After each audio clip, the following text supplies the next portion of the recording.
Salut l'équipe, aujourd'hui on se retrouve pour l'analyse du chapitre 1047 de One Piece. Avant de commencer la vidéo, n'hésite pas à m'envoyer un maximum de force en t'abonnant à la chaîne Onigashima Island. Allez, je fais pas le forceur plus longtemps, bonne vidéo à toi. Le chapitre débute aux côtés de Momonosuke qui nous offre un flashback et on repasse 20 ans en arrière, la nuit où les Furo et lui ont voyagé dans le temps. Le château est en flammes. Momonosuke pleure et n'ose pas partir sans sa mère et sa sœur. Je vais pas revenir sur tout le flashback, mais on sent une volonté de mettre en avant la nouvelle situation du fils d'Oden qui est désormais un adulte. Entre Kinemon qui lui précise qu'il n'est plus un simple enfant depuis le décès de son père, mais bien un seigneur, et l'île d'Onigashima qui s'avance dangereusement vers la capitale, il est évident que Momo va très bientôt prendre ses responsabilités de shogun et ce petit passage dans le passé nous prouve clairement ce fait.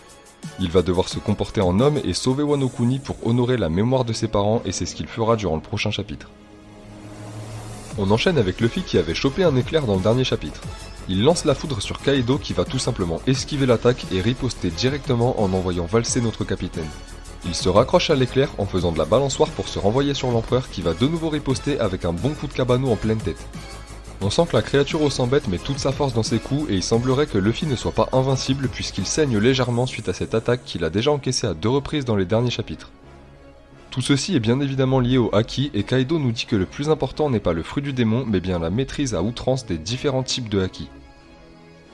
L'empereur est convaincu que le haki est supérieur au pouvoir octroyé par les fruits du démon puisque le roi des pirates était l'homme le plus puissant de son époque et ce dernier n'avait pas mangé de fruits du démon. Un homme qui utilise le haki à la perfection est en capacité de battre n'importe qui et c'est probablement sur ce raisonnement que Kaido parvient à se ressaisir dans ce combat. Il était très étonné de la nouvelle forme de Luffy et ce Gear 5 l'a tellement perturbé qu'il a dû se déconcentrer et perdre en puissance de frappe. Ça explique pourquoi Luffy encaisse si bien depuis quelques chapitres mais Kaido a de nouveau les idées claires. Ce raisonnement est également appuyé par le combat de Luffy contre Katakuri dans lequel on apprend qu'il faut être très calme et attentif afin d'utiliser le haki de l'observation avancé et c'est certainement la même chose pour le haki des rois. L'empereur est de nouveau concentré et il parvient à envoyer une seconde attaque à Luffy qui en perd des dents et continue de saigner. Après je fais un petit point rapide mais Kaido est dans l'erreur. Oui le haki dépasse tout et si quelqu'un le maîtrise à la perfection comme Roger alors il sera l'homme le plus puissant du monde même s'il a pas mangé de fruits du démon. Néanmoins, ce raisonnement ne s'applique pas du tout à ce Ito Itonomi modèle Nika qui permet justement à son utilisateur de dépasser toutes les règles. Il peut passer outre les lois de la physique, il peut utiliser 2 types d'éveil en même temps et surtout il résiste étonnamment bien au haki puisque les coups de Kaido ne lui faisaient rien jusqu'à présent. Bref, on continue avec notre capitaine qui est toujours en pleine chute mais il attrape Kaido par le torse et continue d'affecter le corps de son ennemi en le rendant caoutchouteux mais l'empereur qui est de nouveau lucide va attraper son bras et essayer de le trancher. Il demande à Luffy si son ancien point faible est toujours d'actualité et commence à lui envoyer de nombreuses attaques tranchantes et notre capitaine semble ne pas trop apprécier ce qui lui arrive. Je trouve ça vraiment pertinent que Kaido reprenne légèrement le dessus et nous montre que Luffy n'est pas invincible. Ça commençait à être douloureux pour moi de voir notre capitaine jouer avec un Yonko mais il semblerait que c'est plutôt Kaido qui n'était pas concentré à cause du fruit ridicule de son adversaire. Cette reprise en main de l'empereur va malheureusement être de courte durée puisque Luffy semble préparer l'attaque qui va terminer Kaido. Un peu comme dans le film Stampede et le King Kong Gun, Luffy commence à gonfler son bras de sorte à ce qu'il soit tellement gros que Kaido paraisse minuscule à côté. Il enduit son point de haki des rois couplé à celui de l'armement et attrape le Yonko pour être certain de ne pas le rater.